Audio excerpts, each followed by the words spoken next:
Phone scroll করলেই ভারতীয় visa ছাড়ে দিচ্ছে, ট্যুরিস্ট ভিসা ছাড়ে দিচ্ছে।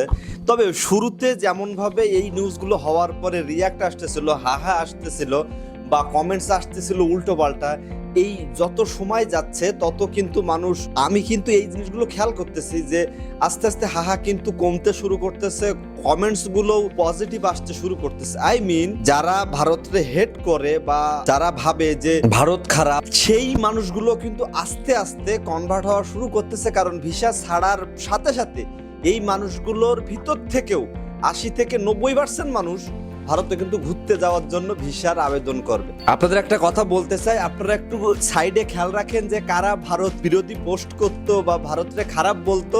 এইসব মানুষগুলো যেই ভিসা ছেড়ে দেবে দেখবেন তারাই আগে কিন্তু আবেদন করবে। এটা কিন্তু কেউ খারাপ ভাব নিবেন না, আপনারা জাস্ট এটা ফানি নেন, মানে ফানি ভাবে নেন। কারণ কি, যেখানে ঘুরতে গেলে মন ভালো হবে বা ভালো কিছু দেখা যায়, ভালো কিছু খাওয়া যায়, ভালোভাবে চলা যায়, সেখানে কিন্তু সবাই যাইতে চায়।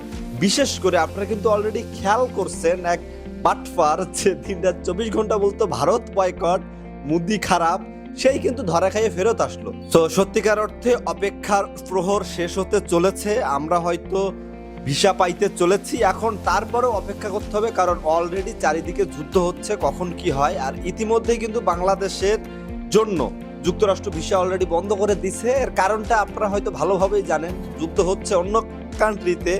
আমরা যতই আন্দোলন করি না কেন, যাই করি না কেন, সমাধান কিন্তু আমাদের দ্বারা হবে না, আমরা করতে পারবো না।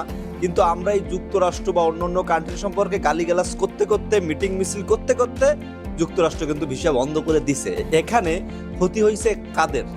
ক্ষতি আমাদের হয়েছে।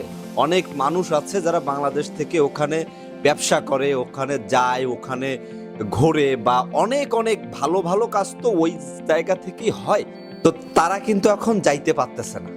এই দায়টা কাদের? এই দায়টা তাদের যারা যুক্তরাষ্ট্রে যাওয়ার ক্ষমতা রাখে না, এখনো বোকার স্বর্গে বাস করে। এর কারণটা আপনি চিন্তা করেন, আপনি আন্দোলন করেন, সেটা থেকে যদি কিছু সমাধান হয়, যদি ভালো কিছু হয়, সত্যিকার অর্থে এই আন্দোলন করে আমরা কি এই যুদ্ধ বন্ধ করতে পারবো বা আমাদের কি তারা আদৌ চেনে? সো যাই হোক, আমি যেটা বলতেছিলাম যে ভিসা খুলুক, সবাই মিলে যাই, সবাই মিলে ঘুরি ফিরে আসি। এর কারণ বিনোদন সবারই দরকার। আমি নিজে দেখছি ভাই, নিজে স্বয়ং দেখছি যারা ভারতের ভালো ভালো জায়গা ঘুরে আসছে, তারাও এই ৫ তারিখের পরে ভারত সম্পর্কে খারাপ কথা বলে। মূল কথাটা হচ্ছে, আমি যেটা বুঝি সেটা হচ্ছে, আমার কেউ শত্রু, কিন্তু সে যদি আমার সাইডে থাকে আমি কিন্তু তাকে শত্রু বলতে পারবো না। সে যদি হচ্ছে আমাদের থেকে শক্তিশালী হয়, তাহলে তার সাথে কেন ঝামেলা করব?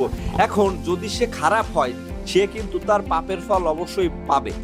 তো সেটার জন্য আমাদেরকে অপেক্ষা করতে হবে। কিন্তু আমরা যদি কম শক্তিশালী হয়ে যখনই আমরা হামলা বা খারাপ বলবো, তখন এটা সত্যি খারাপ লাগায় এবং হচ্ছে বোকা, এটাই বোঝা যায়। Thank you so much. ভিডিওটা ভালো লাগলে লাইক করবেন, আর আপনি ভালো খারাপ মন্তব্য কমেন্টস আমাকে করতে পারেন, কারণ যেহেতু আমি ভিডিও আপলোড করছি, আপনার খারাপ মন্তব্য ভালো মন্তব্য আমাকে ফেস করতে হবে। ভালো লাগলে লাইক করবেন, ইউটিউব থেকে যদি থাকেন সাবস্ক্রাইব করবেন। Till then take care.